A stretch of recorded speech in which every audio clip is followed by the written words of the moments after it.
The following is a production of DallasCowboys.com and the Dallas Cowboys Football Club. How about them Cowboys? Go Cowboys! This is Cowboys StoryLine with Nick Eatman. What is up, and welcome to another edition of Cowboys StoryLine. I am Nick Eatman here. It is Tuesday, August the 13th, and we're back. The phone line is back. It's been a long time, it felt like, since we've been able to talk to the fans, because it has been. You guys did a nice job. The last show, I believe it was Thursday, where we had to kind of scramble, cancel a show, come back, got a player, can't even remember who that was, Maris Leofau, that's who it was. Maris Leofau came to join the show. You guys were able to send some questions in, but it's not the same. We know it's not the same here with Cowboys StoryLine. Got everybody back, got the phone line back. Mo's back doing his thing, and we're ready to roll. So we're going to talk about the game. I'll let you guys ask the questions. I've got some opinions, but, you know, it's a preseason game. Not worried about anything that happened at the end. If they would have won that game 12-6, it would have meant a lot, you know, as far as the big picture. Wouldn't have meant anything, actually. So giving up a touchdown, 4 seconds to go. Hey, it's good for the fans, I guess, that we're still there and that we're rooting for the Rams. But for the most part, I thought there was some good, there was some bad, and there were some things that happened in the preseason. There's injuries.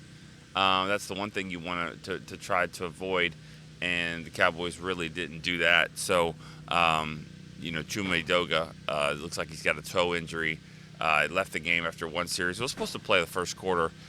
Obviously, Tyler Guyton is the guy that the Cowboys are trying to get ready to be the left tackle. But you want some depth there, and it looks like that depth and experience is going to be, it's going to be suffered a little bit with Chuma Edoga. He's going to be out, I would imagine, anywhere from a month to 2. So that's probably injured reserve, and then from there we'll see what happens. But it was the cupboard was bare. It's because that's how they signed him in the first place. I mean, there wasn't a lot of great options there, so there still isn't, and they're going to have to figure out if they can trade or add someone or go with the younger guys.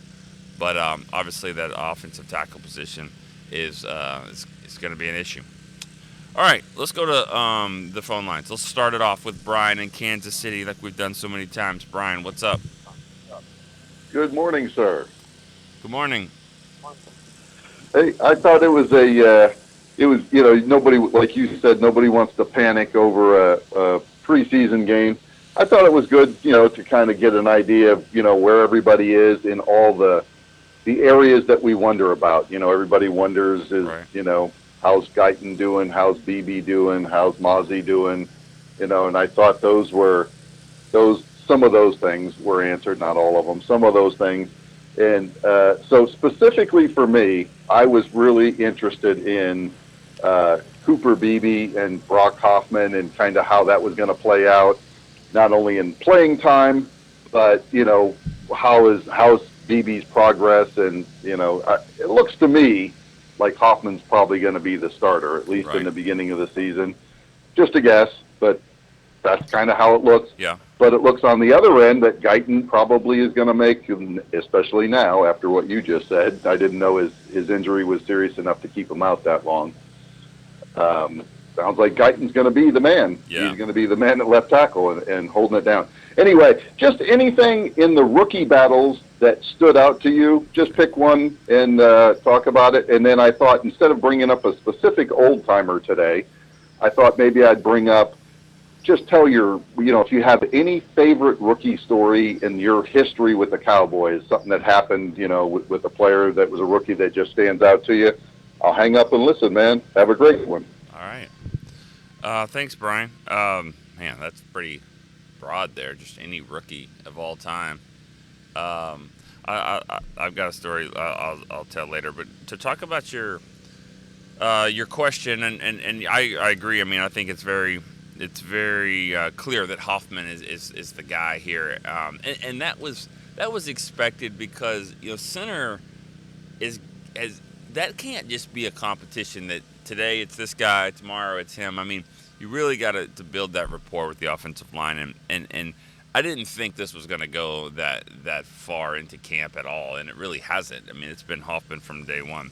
BB, I think, has some issues with the snapping consistently, and that's normal for a guy that's never done it. I mean, he was out there. You guys have seen the videos of him practicing with his mom. It's pretty cool, just him, knowing that what he's got to get done is those snaps. But I think Hoffman is the leader there. BB, I thought, did a nice job, and he's going to play some. He's maybe guard is going to be his best position. Who knows just yet? But they know that they like him. They know he's mean. He's nasty. He's very smart. He's tough. He's going to be a good lineman, whether it's guard, center at some point. So I don't think he has to play right now. Tyler Guyton, though, obviously does have to play.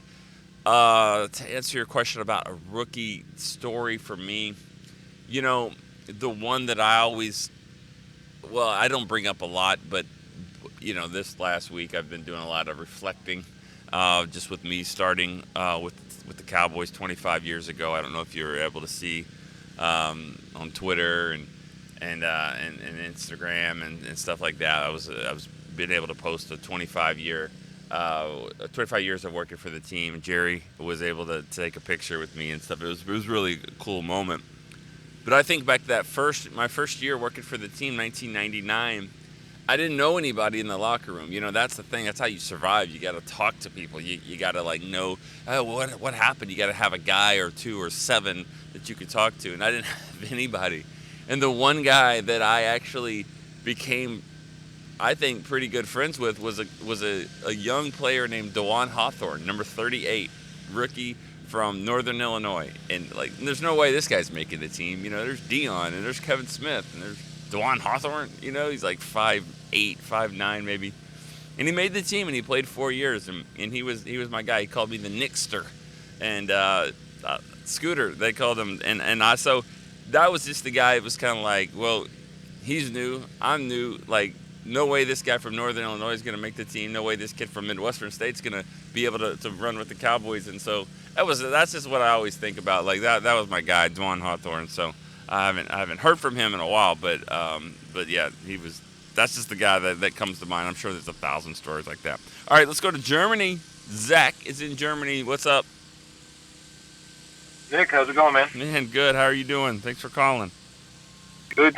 No problem. I've been trying to get in, but phone line's down last week and some other personal things going on. But congratulations on the 25 years. Thank you. A couple more gray hairs in that beard. Yep. Yeah, I didn't even know what a beard was back then. 99. I mean, I didn't know anything about that. That's fair. Yeah, in reference to the game, just want to remind everybody, it really doesn't matter the wins and losses.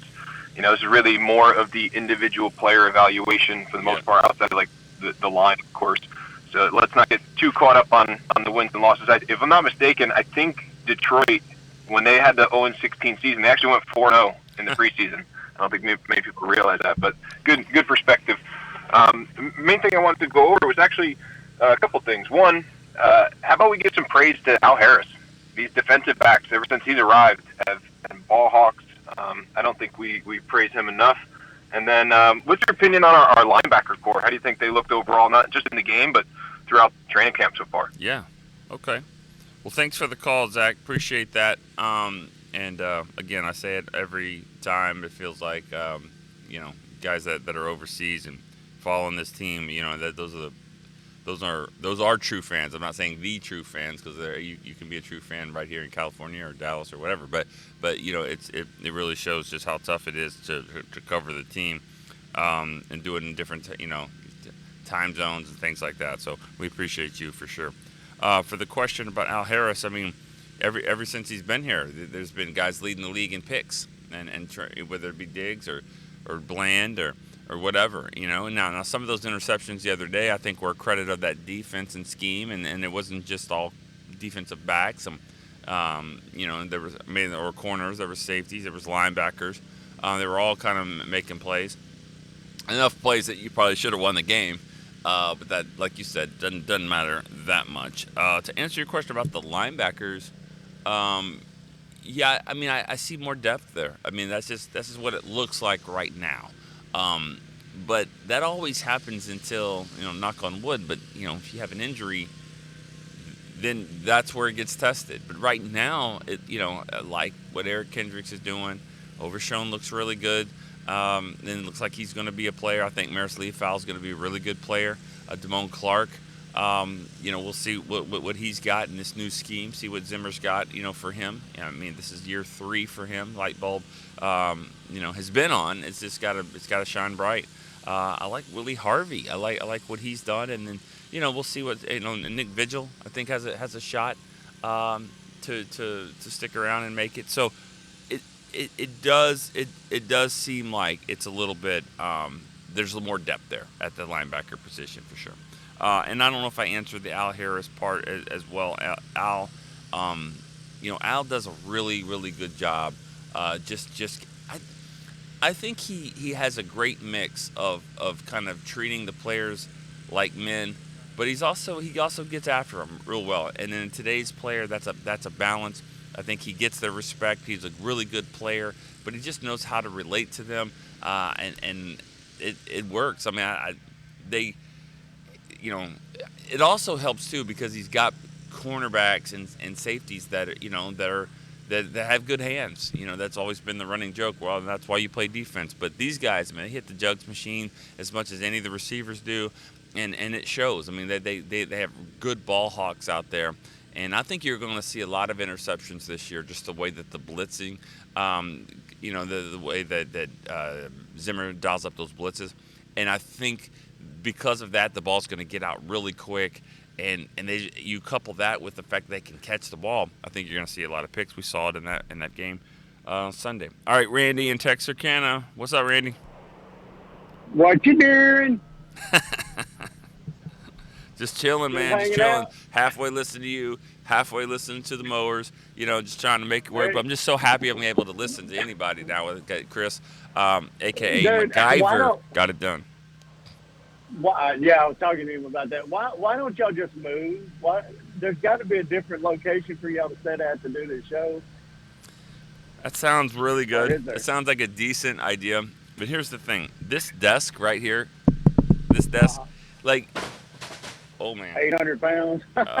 Yeah, it really is. I think something got dropped over here. But, no, I mean, it's not easy to just move all the things, all the cords. If you saw the setup, it's really not that easy to move right now, but it's more of the shot of how it looks, with this fence here and then in the field.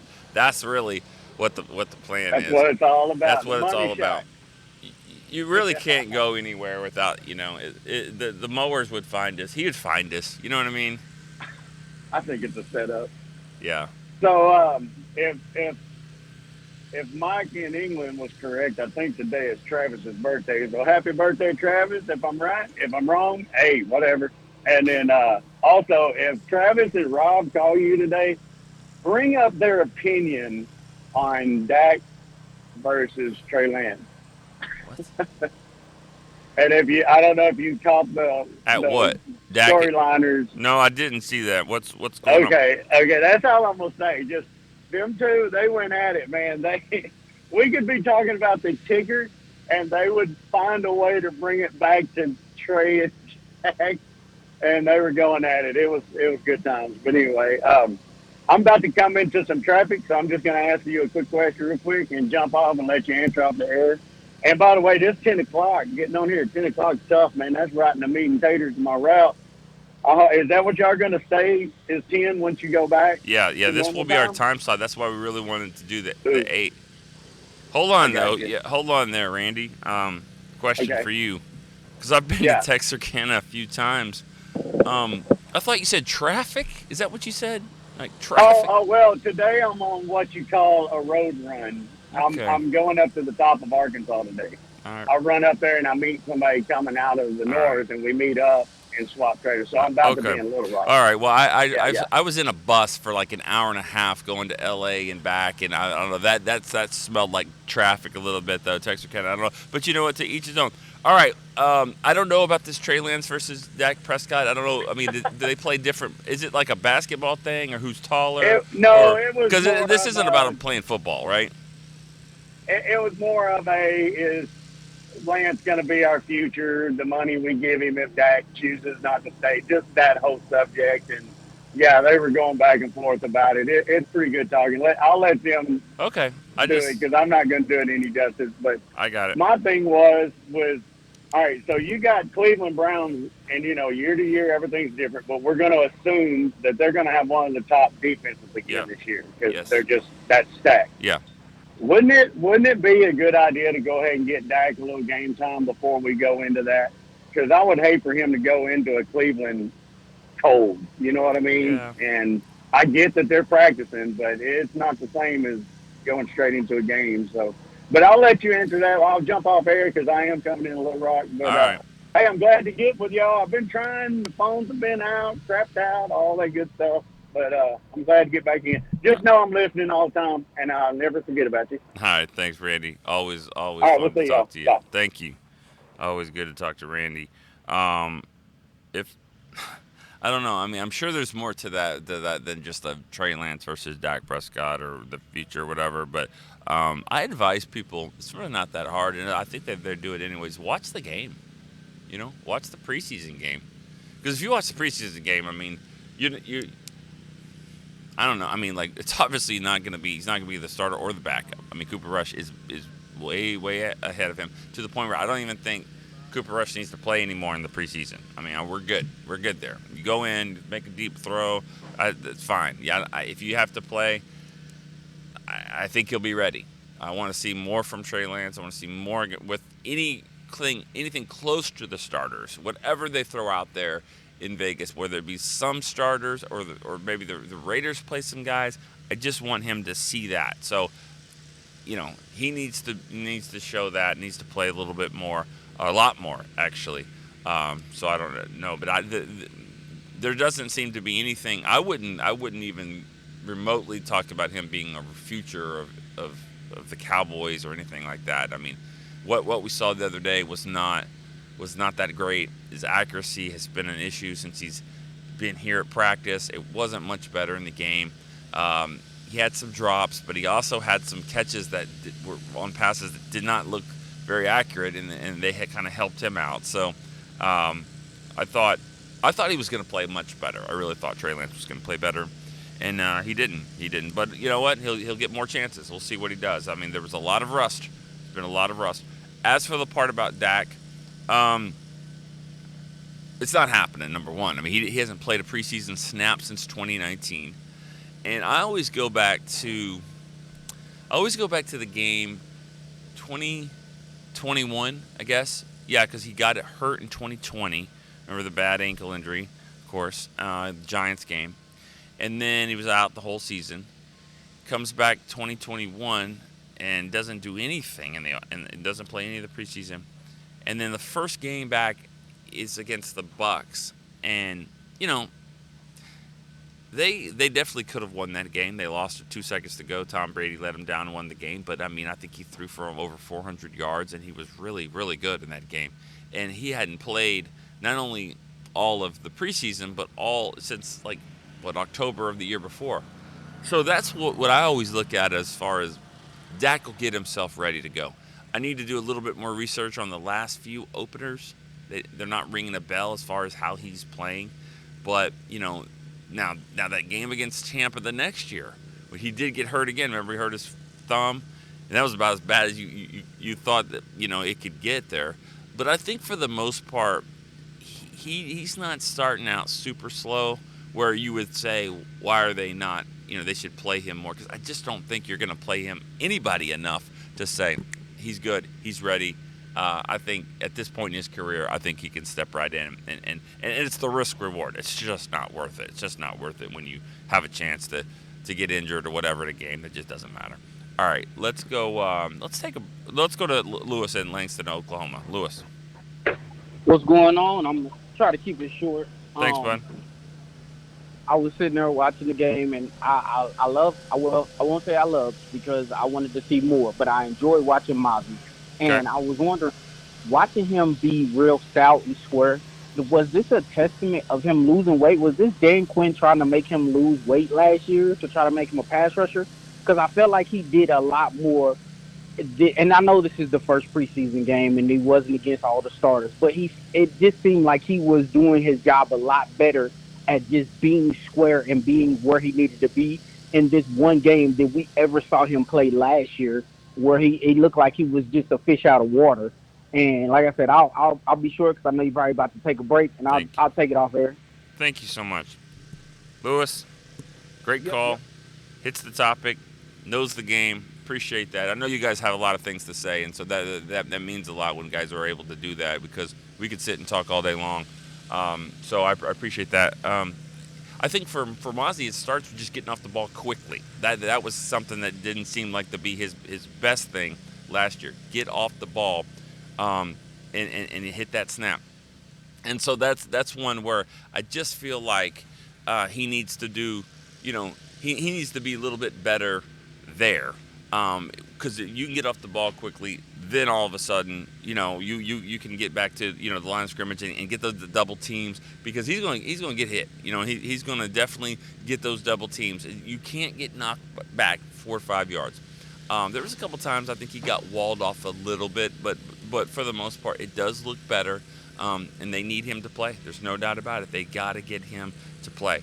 And he, it's one game, but I want to see a little bit more of it. I think his size and his weight is where it needs to be right now. I'm not even going to speculate on what happened last year, whether it was Quinn, whether it was him, what it was. I don't know. He wasn't ready to play and in the middle and get those double teams like he is doing this year. All right, we are going to take a quick break. We do have one phone line open right now. So we're going to take a break. We'll be right back here on the Storyline.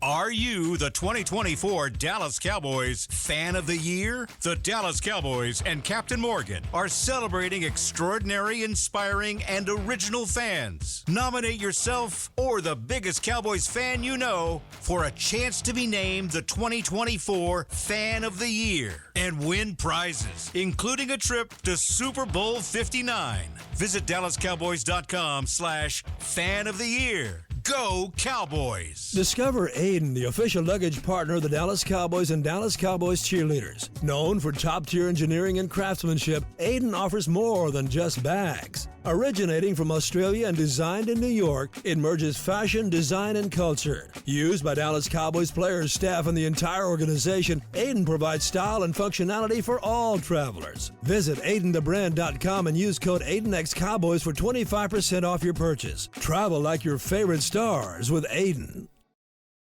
Back to Cowboys Storylines.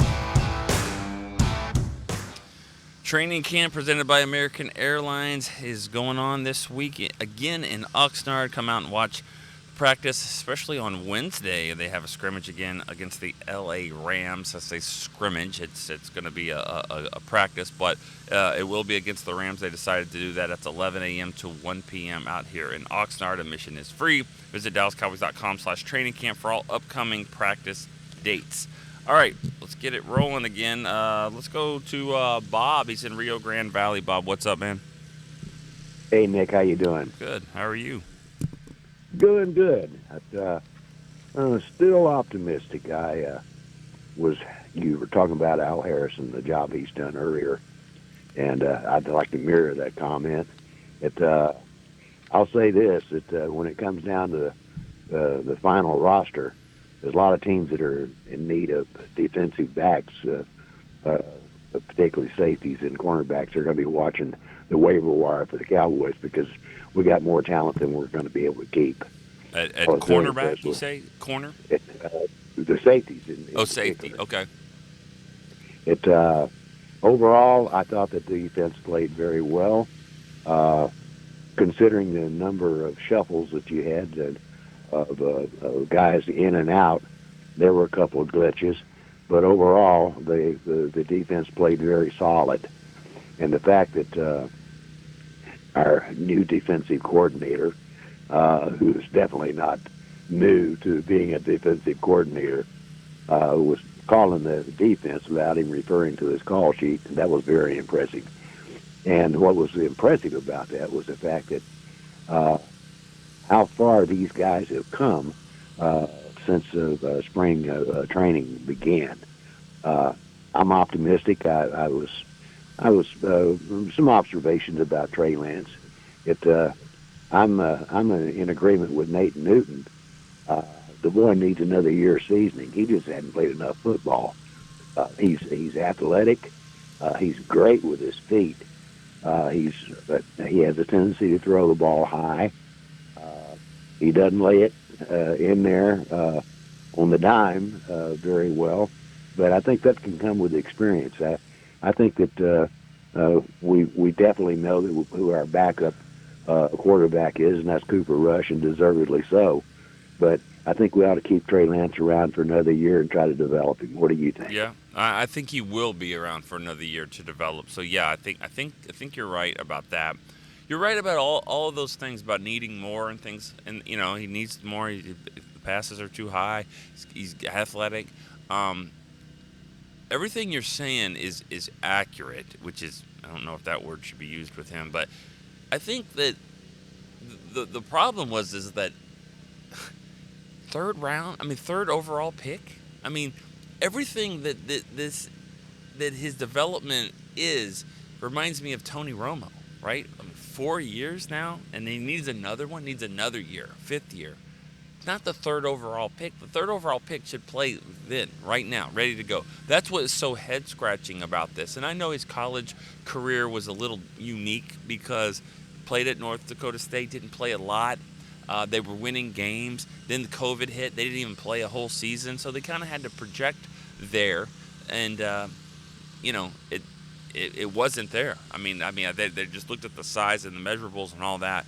But he didn't have enough on tape, and I think that he was fortunate to get picked where he did. But you just don't need that much development for the most part if you're drafted that high. Hey, it doesn't matter now.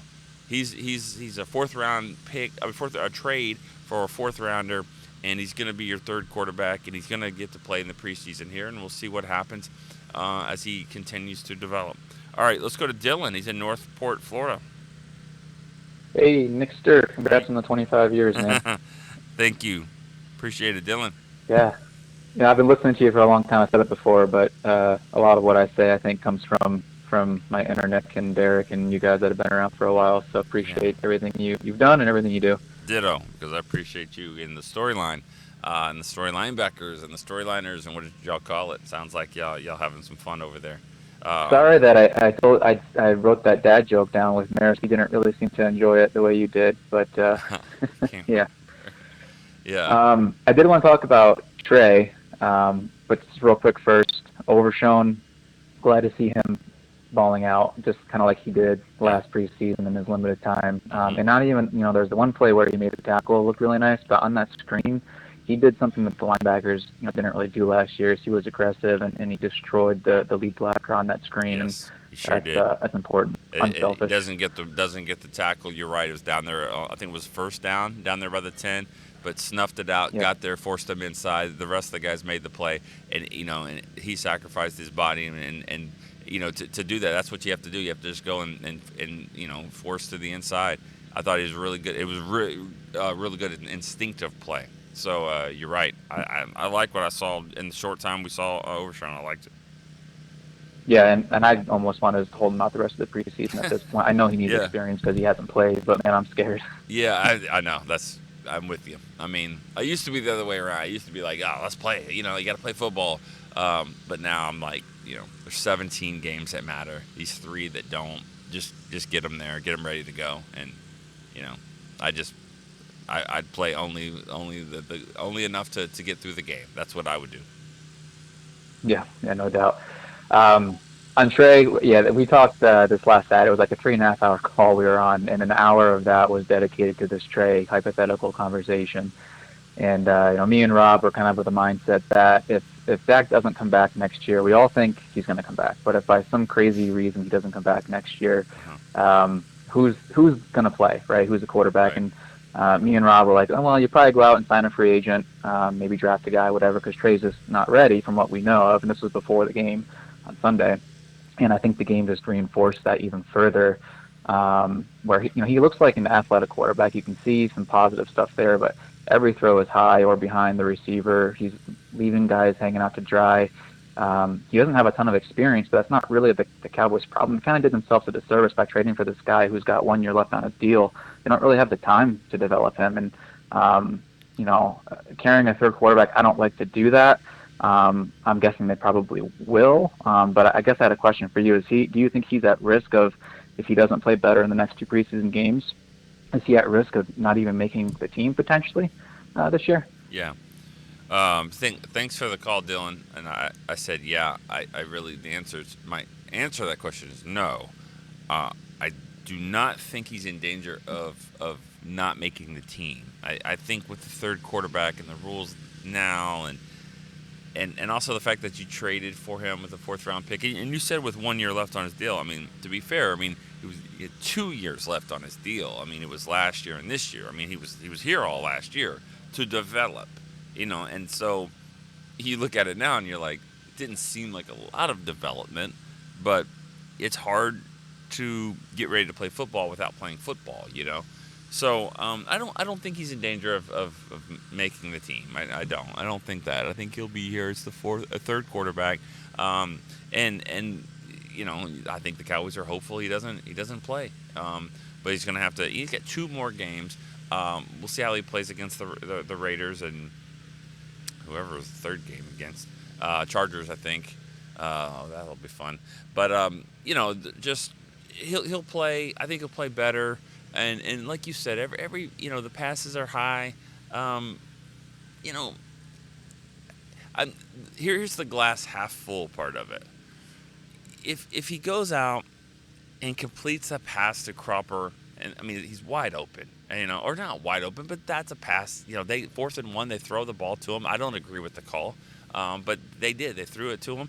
He can get that pass, and he's got a couple of plays where the tight end's wide open over the middle.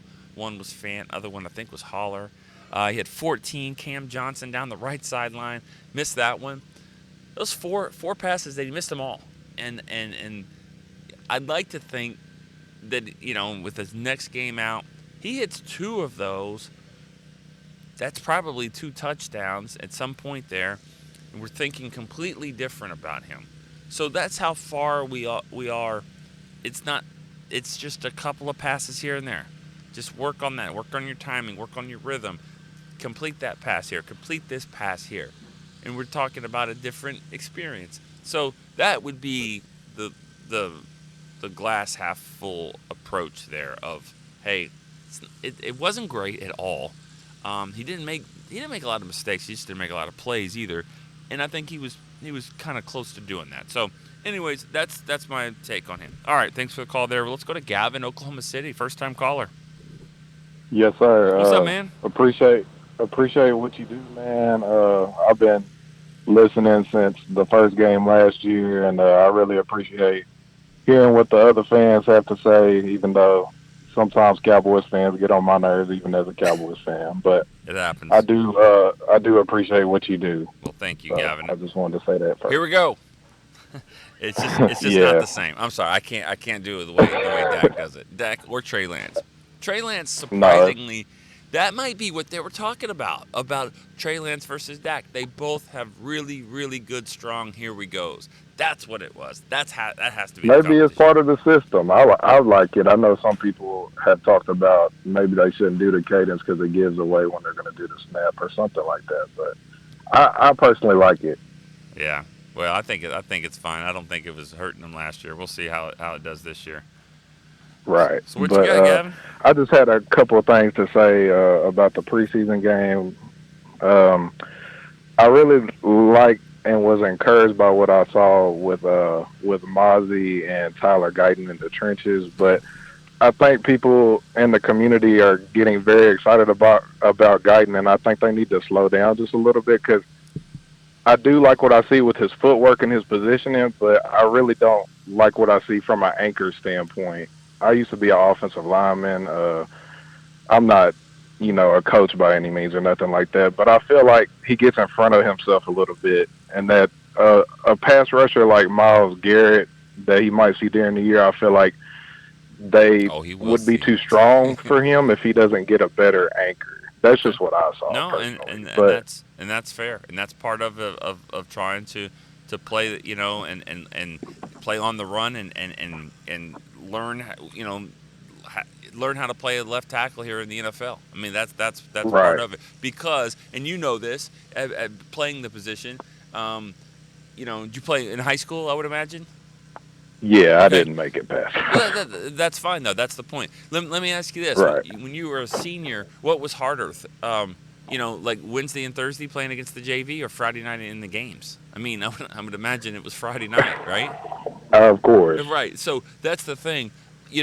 There's some times at Oklahoma, I'm sure, where he can get away with just from an athletic standpoint, just because he's got the feet, he's got the length, and so when he's going up against somebody from, who knows, from Oklahoma State or whatever, Tulsa, that it's not the same as going out here and going up against Micah Parsons or Tank or and then of course Myles Garrett. So that's exactly. where but I think the reps are very important Sure. for him. I don't think he's gotten a whole lot of reps because of his illness he had. I was actually very concerned about the amount of reps he was getting, but I think time will get better. I'm not someone who enjoys dogging Cowboys players. I really don't believe in that, and I really dislike when fans do that. I just think people need to slow down their expectations a little bit, because if you're expecting a Tyron Smith to come in and start week one, that's not what you're going to get. You know what I'm saying? Well, and let's be fair, Tyron Smith was not that great early on. I mean, he was a good solid player, but DeMarcus Ware had plenty of times here at practice where he got the best of him. So but you're right though. I think he's going to be fine. And I know this, Micah Parsons hasn't gone past him every time. Micah Parsons has some problems with his length, and I think that's why they drafted him. So he's going to be fine. I think he's really good with speed rushes, and I think that's a strength of his. But I'm concerned with him going against power. But we'll see how that goes later in the season. Now, as far as Mazi goes, my only concern with him is I'm starting to think that maybe he might not ever reach that first round pick expectation. I feel like he's in a position to replace the person who left in Hankins, but I'm not sure if he'll ever be that combo run stopper, pass rusher threat the Cowboys thought he might be when they drafted him, but time will tell that as well.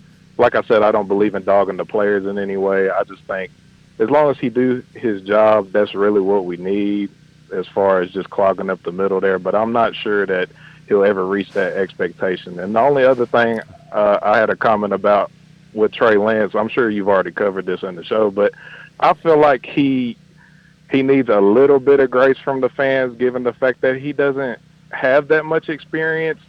But I also don't understand why the Cowboys would use a fourth rounder on him, knowing his experience, if you're not willing to develop him over time. So I really wonder whether they're going to sign him or not in the offseason, because I feel like even after this preseason, he's obviously going to have a long way to go whether he performs well or not. So I'm totally unsure as to what the Cowboys' plan is on that. Well, he's got 2 games to show it. I mean, that's what it is. I mean, yeah, he doesn't have a lot of time, but I mean, he's got 2 games. And so I think we're gonna know a lot more about where they want to go to develop them. But let's just say this too: what about Junior Fehoko? I mean, he's 4th-round pick too. Not a quarterback, but I mean another 4th-round pick that hasn't really shown anything yet. That's where the draft. Thanks for the call, Gavin. Appreciate that, first-time caller. You got to remember, 4th round is where it's right in the middle of the draft. That's where things kind of change. It's like, are you going with development? Are you going with, is this guy going to be a star? Nothing's a given, really, when you're talking about in the 4th round. And that's why that's a pick that you're okay of trading just to see what happens. If it doesn't work, it doesn't work. It doesn't look like it's working with Fehoko right now.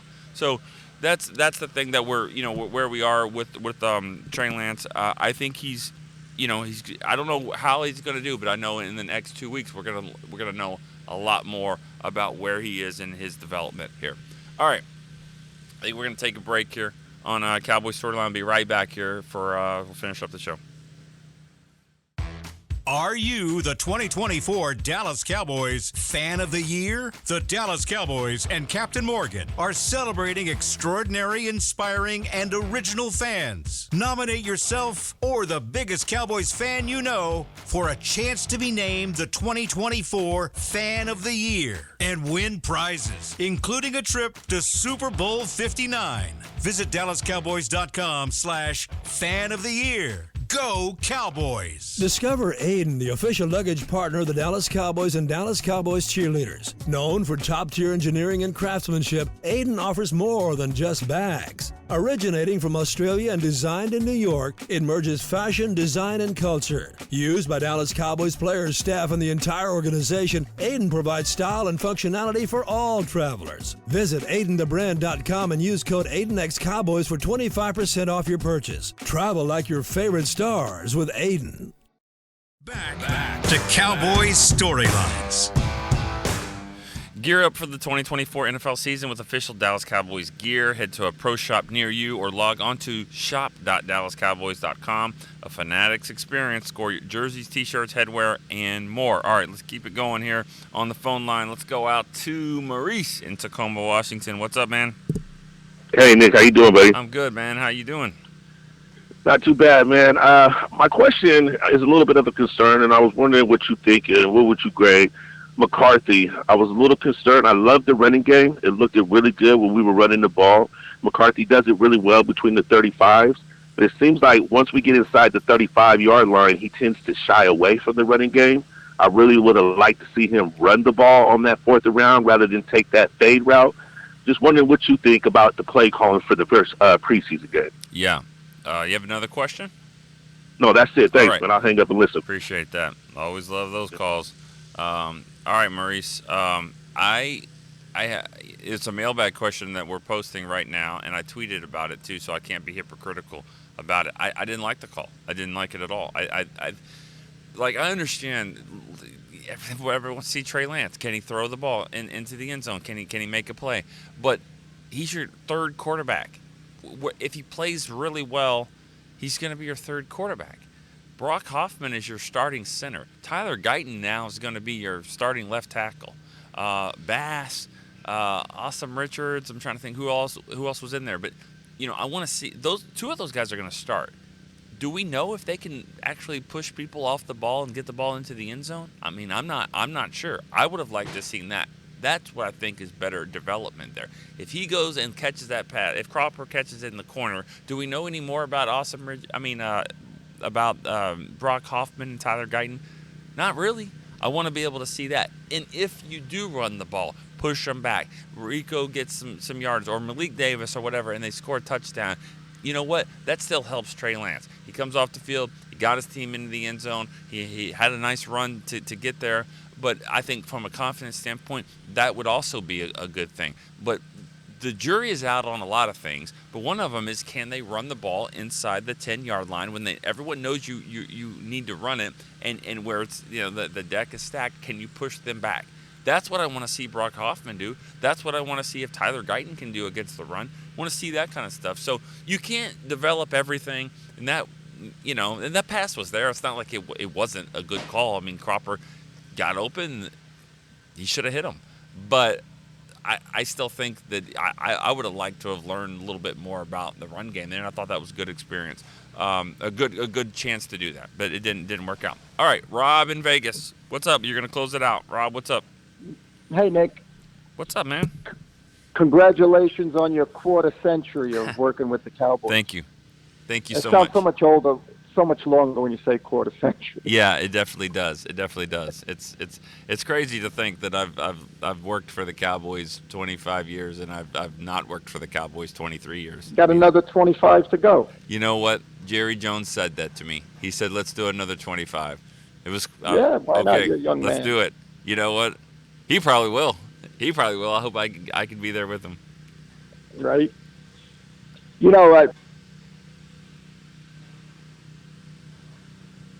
Uh-oh, did we lose Rob? 2.5 hours. They'll go forever, but it was so much fun listening to guys and talking to people.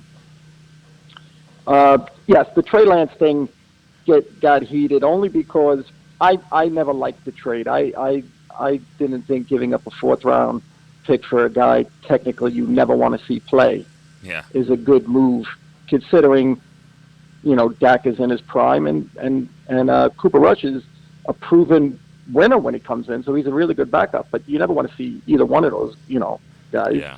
And I think what Travis was saying is, well, we're going to give him 2 games. And I said, well, what is 2 games going to do? It's preseason. And I agree with you. I thought he was going to play better because guy's been in the league, and you figured, this is preseason. I thought he'd be more impressive, and he wasn't. And I said, well, if you're giving him 2 games, then what's the decision? He said, well, if Dak leaves, they can make Lance the starter. So I said, you're going to pay a guy after 2 years to be the starting quarterback. What's that going to cost? $30 million? Yeah. I said, are you willing to write a check to Trey Lance for $30 million? I said, no way. I said, I'd rather pay Dak 60 than Trey Lance 30. Yeah, he can't do that yet. That's really what. And Dylan said it. He has no time to develop. They should have did this, like Jordan Love. Jordan Love sat, Tony Romo sat, and then they developed, and then you give him a shot. The Cowboys don't have no time to develop him. I thought the game was, it was preseason. I mean, you saw what they were doing. They were totally auditioning Trey Lance, probably for other teams too. Let's face it, they're hoping that he plays good. Somebody gets hurt, and maybe they could get their 4th-round pick or better back. If anything, because he's going to be inactive during the year. So, but I thought the defense looked good. I thought, like everybody said, Mazi, you noticed them, so that's an improvement right there. I thought getting the picks, still showed these guys just got great hands. All of them got great hands. Mm-hmm. I thought Marquise Bell played really good. Oh, yeah. He looked back in his natural position. And I think Tyler Guyton looks great. I can't believe he's as big as he is because he doesn't look it. When you see him, he looks like a thin man, but he's like 330 pounds. Yeah. And he's athletic. So, yeah, still be growing pains. But the one thing I like about him is when Adoga gets beat, he can't recover. You saw Guyton, when he got beat a little bit, he was athletic enough to recover. And they could have a really good, great left side of that line for so many years to come. That's exciting. And, listen, it's preseason. We got another one Saturday night in Vegas, and we'll see what happens. Well, Rob, I mean, this feels like the elephant in the room here. I hear everything you're saying. It sounds great. But I think we all want to know. I mean, the Cowboys are playing in Vegas. Rob's in Vegas. I mean, are you going to the game? I'm trying to go. I asked my wife if she wants to go. I've never been there. I've never been to Raider Stadium. I says, why don't we go? So I'm trying to get some tickets. Gotta get yes, there. if I could get some tickets, I'd like to go, and maybe I can meet you guys. That would be cool out in Vegas. Yeah, if you get there, man, we'll find you. We'll find you for sure. Yeah, I'll definitely work on it. I have a couple of people that have season tickets for the Raiders, so I'll ask them if that. I don't know if that includes preseason. Oh yeah, it should. Season tickets. It's a 10-game package. It's either 8 or 9 regular season games, and the rest is preseason. Yeah, it definitely included in the package. So yeah, hit them up. Yes, I'll definitely get there. All right. Well, well, you've got our information on Twitter and all that, and the StoryLiners, and you talk to somebody, we'll get connected with you. That'll be awesome to see you there. There's no way Rob in Vegas cannot go see the Cowboys' first ever game in Vegas. Right. We got to get there. So, anyways, all right. Well, thanks for the call, as always, from the captain, Rob in Vegas, and it's been good with you guys. It's certainly awesome to have you guys back on the line again, and I credit Chris Beam for really doing a nice job of making that happen. We had some overnight shipments in here, got some new equipment yesterday. We were back in business, and we're doing this. So I've got one more show out here. This will be my last show out here. It will be Thursday, and then the next week I'll be back at the Star. At least that's the plan right now, and I'll be doing some shows until we get this thing going closer to the season where we're going every day. But right now, it's just one more show out here, with the mowers and the blowers, and we will. We've got the Cowboys break coming up here in just a few minutes, so stay tuned to them. But for we're married. Chris Beam, I'm Nick Eatman. We'll see you next time on Cowboys Storyline. This has been a production of DallasCowboys.com and the Dallas Cowboys Football Club. How about this, Cowboys?